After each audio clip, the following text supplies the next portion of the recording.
አሸናፊ መስፍን ደምሴ ይባላለሁ። ከሀረር ነው የመጣሁት። ሀረር ከተማ ሸንኮር።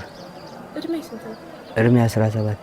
ትምህርት ቤት ተጠራንና ትምህርት ቤት እየተማርን ከሰዓት ስብሰባ አለ ብለን ከዛ እዛ ተሰበሰብን።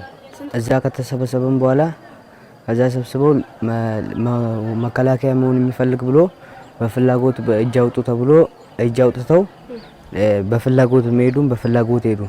ከዛ እናንተ ስለምን አትፈልጉም አገሯ ተወራ እንዴት ነው የማትሄዱት ተብለው እምቢ ያሉትም በፍላጎትም የገቡም አሉ። እምቢ ያሉትንም በግድ መኪና ውስጥ አስገብቷቸው ከዛ ይዞን መጡ። አባቴ ራሱ እርሜ ያልደረሰም እሱ ከመሄድ እኔ ልሂድ ብሎ ነበር።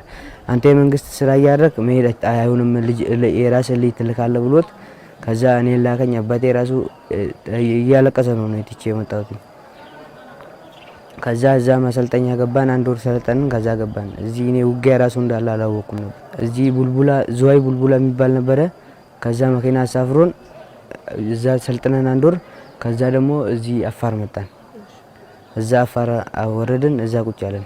እኛ ከኋላ ነው ያለው። ከፊታችን ያሉ በቁጥር አይደል ያሉት እነሱ ናቸው ውጊያ ገቡት እንጂ እኛ አልገባንም። እነሱ እየሸሹ ሲመጡ 6 ነበርን። ከዛ 6ታችን ከኋላ ቀረን። ለምን ከኋላ ቀራችሁ ብሎ አዛዡ ጉድጓድ አስቆፍሮን ሊረሽነን ነበረ። ከዛ ሁለቱ ልጆች ረሸናቸውና 4ታችንን አካፋ ሂዱ አምጡ ብሎ አካፋ አምጥተው ለራሳችን ጉድጓድ እየቆፈረን እያለ እሱ ሲሄድ እኔ አካፋውን ጥዬ እኔና የሆነ ልጅ አለ ትተን እየሮጥን ሄድን። ከዛ ትግረኛ የሚያወሩ ሰዎች ሲሰማ ና ሄደን እነሱ ጋር እንሂድ ከፈለጉ ይግደሉን እንደፈለጉ ያርጉን ስለው አሁን ምን አንሄድም አይለቁንም እነሱ ብሎ የሆነ ቤት ውስጥ ገብተን ቤቱን በሩን ቁልፈን ቁጭ እያልን እያለ ከዛ መተው በሩን አንኳኩቶ ሰብረው ገቡ። ከዛ እኛንም ብዬ እጅ ሰጠውኝ። የተሰጠኝን ጥይትም አልተኮስኩም። እነሱ ራሱ አይተውታል፣ ቆጥረውታል። ምንም አትሆኑም አትፍሩ ብለውን ከዛ ምግብ ራሱ አልበላንም ስንላቸው ምግብ ዳቦ ማመጡልን፣ ኮቸሮ ማመጡልን። ፊታችን እጃችሁን ታጠቡ ተብለን ታጠብን። ጫማ ብቻ ነው አውልቁ ያሉን እንጂ ምንም አላረጉንም፣ ምንም አልመቱንም። ምግብ ሰጡን፣ በላን። ከዛ መጣን።